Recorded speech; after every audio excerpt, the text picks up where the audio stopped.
السلام علیکم خواتین و حضرات، میں ہوں آپ کی میزبان یاسمین آفتاب علی، چینل اور پروگرام یاسمین آفتاب علی کے ساتھ۔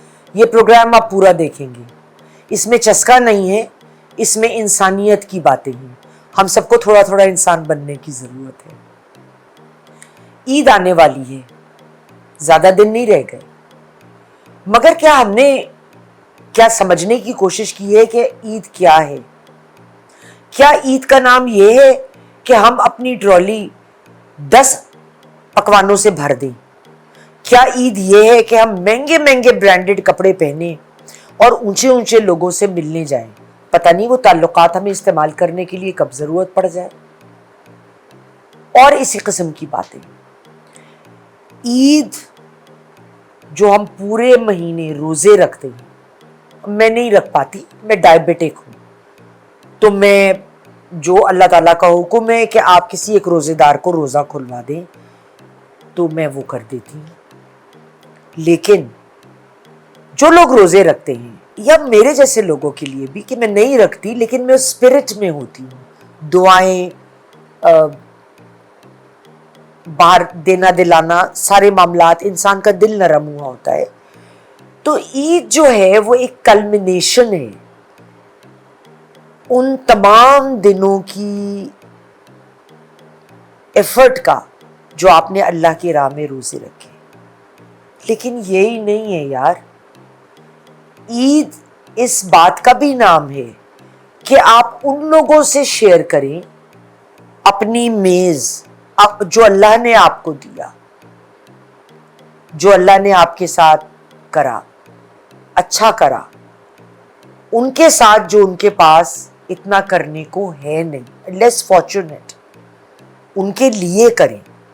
اسی لیے زکوٰۃ الفطر جو گھر کے سربراہ پر فرض ہے، وہ ہر بچے کے نام پہ بھی دینی ہے، وہ صبح نماز، عید کی نماز سے پہلے دینے کا حکم ہے، تاکہ جو لوگ اتنا پیسہ نہیں ہے کہ وہ ناشتہ بھی کر سکیں، وہ ایک اچھا کھانا کھا سکیں۔ عید کا دن ہے، تو یہ عید ہم لوگوں سے کم لوگوں جو کم افورڈ کرتے ان میں خوشیاں بانٹنے کا دن ہے۔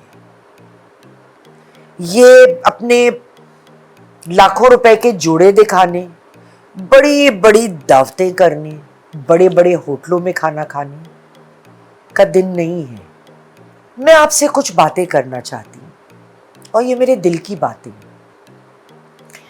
ہماری سوشل ویلیوز بہت بدل گئی ہیں۔ جب میں چھوٹی تھی تو سوشل ویلیوز کچھ اور ہوتی تھی، ہم لوگ رشتہ داروں کو رشتہ دار سمجھ کے ملتے تھے، کبھی یہ نہیں دیکھا جاتا تھا کہ اس کا رتبہ کیا ہے، فلاں شخص کس لیول پر ہے، کس مقام پر ہے، اس سے بنا کر رکھو، کیونکہ اس کے تعلقات اور اس کا مقام کبھی ہمارے کام آ سکتا ہے۔ یہ بہت گھٹیا سوچ ہے میرے حساب میں۔ یا ہم پیسہ کمانے کی دوڑ میں اتنا آگے نکل گئے ہیں کہ ہم اللہ کا شکر کرنا بھول چکے ہیں۔ ہمارے پاس بہت ہوگا، لیکن ہم اوپر کو دیکھیں گے، اور دیکھیے آپ کتنے بھی آپ کے پاس کچھ آ جائے، آپ سے اوپر پھر بھی کوئی نہ کوئی بیٹھا ہوگا جو آپ سے زیادہ، جس کو اللہ نے عطا کیا ہوگا۔ اسی لیے اللہ تعالیٰ فرماتے ہیں کہ اپنے سے نیچے کو دیکھو۔ میں آپ کو ایک واقعہ سنانا چاہتی ہوں جو میرے ساتھ ذاتی طور پہ قریب کوئی 10 دن پہلے پیش آیا۔ میری گاڑی اڑ گئی، میرا ڈرائیور گیا تھا کچھ ہمارے گھر کے پاس ایک جگہ، وہ بڑے آلو والے سموسے بہت پسند کیے جاتے ہیں، تو وہ کبھی آ جاتے ہیں، تو لینے گیا تو پلٹ کے دیکھا تو گاڑی اٹھی ہوئی تھی، بہت پریشان آیا۔ حقیقت ہے جس کی چیز جائے گی تو وہ رنجیدہ تو ہوگا۔ جو قانونی اقدامات تھے میں نے کر لیے، اور آدھا گھنٹہ رہی میری پریشانی، شاید گھنٹہ، اس کے بعد میں مطمئن ہو گئی۔ اگلے دن میں دوسری گاڑی نکالی، میں ڈرائیور کے ساتھ گئی، اور میں نے ایک جگہ پہ کسی نے مجھ سے واٹر فلٹریشن پلانٹ میں حصہ ڈالنے کے لیے پیسے مانگے تھے، میں نے ادھر جو رقم مختص کی تھی میں نے بھجوا دی. تو ڈرائیور نے کہا کہ ہاں باجی صدقے کے ہوں گے. میں نے کہا نہیں شکرانے کے. وہ اتنا حیران ہوا. کہنے لگا سر آپ کی کل گاڑی اٹھی, آپ شکرانہ کس بات کا ادا کر رہی ہیں؟ میں نے کہا دیکھو بھائی اللہ کا شکر ہے میری ایک گاڑی اور کھڑی ہے. اب سوچو اگر میرے پاس ایک ہی گاڑی ہوتی اور وہ چلی گئی ہوتی تو میں کتنی پرابلم میں ہوتی. اور دوسری بات خدا بہتر جانتا ہے کہ اللہ تعالیٰ نے یہ نقصان مجھے دے کر مجھے کتنے بڑے نقصان سے بچایا. میری اس سے کچھ دنوں پہلے میری والدہ بہت بیمار تھی اور میں انتہائی پریشانی کے عالم میں میرے دن گزرے. میں نے کہا اللہ کا شکر ہے یہی نقصان ہوا نا, میرے ساتھ کسی گھر کے فرد کے ساتھ کوئی سنجیدہ مسئلہ نہیں ہوا. اللہ نے وہ تکلیف ان کی ٹال دی. اگر اس کے عوض میری گاڑی گئی تو 100 دفعہ قبول ہے. پھر میں نے اس کو ایک واقعہ سنایا حضرت موسیٰ کا. آپ لوگوں میں سے بہت لوگوں نے سنا ہوگا, جنہوں نے نہیں سنا. حضرت موسیٰ کے پاس ایک صاحب آئے اور کہنے لگے کہ اللہ تعالیٰ سے دعا کرے, اللہ تعالیٰ سے عرض کرے کہ مجھے اتنا اس نے نوازا ہے, اتنا مجھے اس نے نوازا ہے کہ میری 7 پشتوں کے لیے کافی. تو ان سے کہیں کہ مجھے نوازنا بند کر دے, دینا بند کر دے, میرے پاس بہت ہے. انہوں نے کہا جی میں پیغام دے دوں گا. اسی وقت ایک اور صاحب آئے, انہوں نے کہا کہ میں بہت پریشان ہوں, مجھے ایک صاحب جو ہیں وہ کبھی مجھے 1 دن کی آدھی روٹی کے پیسے ملتے ہیں, پھر 2 دن بعد 1 روٹی سے ملتے ہیں. اللہ میاں سے میری طرف سے گزارش کریے کہ جو دینا ہے ایک ہی دفعہ دے دیں, یہ اس طرح سے تڑپا کے دینے کا کیا فائدہ. حضرت موسیٰ کو جو خداوند کریم نے دونوں لوگوں کے لیے جواب دیا وہ کمال تھا. وہ دریا کو کوزے میں بند کر دیا. جس آدمی نے یہ استدعا کی تھی کہ میرے پاس بہت ہے اور اب مجھے ضرورت نہیں, اللہ تعالیٰ نے اس کو جواب یہ دیا تم شکر کرنا بند کر دو, میں دینا بند کر دوں گا. سبحان اللہ.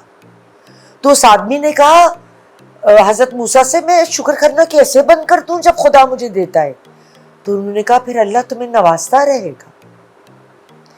دوسرے شخص کو پیغام تھا تم شکایت کرنا بند کر دو, شکر کرنا شروع کر دو, میں تمہیں دینا شروع کر دوں گا. کیا خوبصورت بات ہے, کیا خوبصورت بات ہے. اگر ہم اس بات کو یاد رکھیں تو یقین کیجئے ہم اپنے رشتوں سے زیادہ قریب ہوں گے, کیونکہ ہر وقت ایک اندھا دھند دوڑ میں جانے کے بجائے ہم اپنے اصل کی طرف توجہ کریں گے. آگے بڑھنے کی خواہش بہت اچھی ہے اور بہت درست ہے, لیکن اس خواہش کے پیچھے اپنے اصل کو پیچھے چھوڑ جانا یہ تو کوئی سمجھداری نہیں ہے. اگر میں غلط ہوں تو مجھے ضرور بتائیے. ٹرالی پہ کیوں نہ اس دفعہ ہم 1 میٹھا اور 1 نمکین رکھ لیں. اچھا آپ کو دعوت ہے, میں بہترین خوبانی کا میٹھا بناتی ہوں, مجھ سے فرمائش کر کے لوگ بنواتے. یہ حیدرآباد دکن کی خاص ڈش ہے. اور چپل کباب بہت عمدہ. میرے جو ایڈیٹر سامنے بیٹھ کے ایڈٹ کر رہے ہیں میرا پروگرام, پٹھان ہیں, مجھے کہہ رہے تھے اگر آپ پشاور میں دکان لگا لیں میڈم خدا کی قسم پر زبردست چلے. آپ لوگ آئیے گا عید کے دن کبھی, لیکن تیسری ڈش آپ کو میری ٹیبل پہ نہیں ملے گی. مجھے دکھاوا نہیں کرنا, میں چاہتی ہوں میں کھڑے ہو کے اپنی محبت سے اپنے ہاتھ سے بناؤں جو بھی میرے گھر مہمان آئے. اور کوئی جب مجھے یہ کہتا ہے نا کہ بہت لذیذ, یا مجھے کہتا ہے آپ عید پہ وہ بنا رہی ہیں نا خوبانی کا میٹھا یا چپل کباب, کیونکہ ان کو پتا ہے وہی چیز کھانے لوگ آ کے انجوائے کرتے ہیں. میں کہتی ہوں ہاں, اس سے جو محبت میری جھلکتی ہے اور جو وہ فرمائش کر کے پوچھتے ہیں, یقین کیجئے میرے دل کو بڑی خوشی ہوتی ہے. دوسری طرف تحائف ہم لوگوں کو اکثر دیتے ہیں عید پہ, لیکن ہم جو ذرا طبقے میں ہم سے کم ہوتا ہے ہم اس کو گھٹیا تحفے کیوں دیتے ہیں, ہم اس کو ویسے تحفے کیوں دیتے ہیں جو اگر مجھے کوئی دینا تو میرے منہ سے نہ کچھ غلط ہی نکل سکتا ہے. اس وقت ایک میں نے بات سنی تھی بڑے بچپن میں کہ یا تو اپنی حیثیت دے کے دو یا دوسرے کی حیثیت دے کے دو. اچھی بات وہ ہے جب آپ کی حیثیت زیادہ ہے اور جس کو آپ دے رہے ہیں وہ آپ سے کم ہے، اپنی حیثیت دے کے دیجیے. اس سے دوسرے کا دل بھی بڑا ہوگا اور آپ اس کو انڈائریکٹلی اپنے برابر لا کے کھڑا کر رہے ہیں اور اس کو عزت دے رہے ہیں. یقین کیجیے. آپ کے علاقے میں بہت دکانیں ہوں گی، میرے علاقے میں بھی ہیں. دکانیں بند ہو نہ ہو عید پہ، وہاں پہ گارڈ بیچارہ کھڑا ہوگا ڈیوٹی پہ. کیوں نہ ہم اس دفعہ بہت سی مزیدار قسم کی میووں والی سوئیاں بنا کے ڈبوں میں بند کر کے اپنے گارڈ بھائیوں کو بانٹیں جو اس ڈیوٹی میں بھی کھڑے ہو، عید کے دن بھی کھڑے ہو کے ڈیوٹی کر رہے ہیں. اس لیے کہ ہم لوگ آپ لوگ ذرا سکون سے رہ سکیں، بدامنی کا شکار نہ ہو ہمارا علاقہ. گھر والوں میں آپ سب کے پاس کتنا بیٹھتے ہیں؟ میں تو آج کل گھروں میں ماحول دیکھتی ہوں، بچے عید کا دن سوتے ہوئے گزارتے ہیں. اچھا اگر کوئی گھر میں بزرگ ہے، ہم کتنا وقت دیتے ہیں اس بزرگ کو؟ وہ ایک بیکار فالتو چیز کی طرح پڑا ہوتا ہے، ایک طرف دوائی دے دو کھانا دے دو. لیکن اگر ہم ان سے بیٹھ کے باتیں کریں، پہلے وقت کے ویلیوز دیکھیں، ان سے گفتگو کریں، ان کو ہمیں دینے کے لیے سکھانے کے لیے بہت کچھ ہے. اس دفعہ جب آپ عید پر کسی کے گھر جائیے تو اس بزرگ کے کمرے میں جا کر اس کو سلام کرنا نہ بھولیں جو اپنی بیماری کی وجہ سے شاید بڑے کمرے میں آ کے آپ کو مل نہیں سکتا. اگلے پروگرام تک کے لیے خدا حافظ.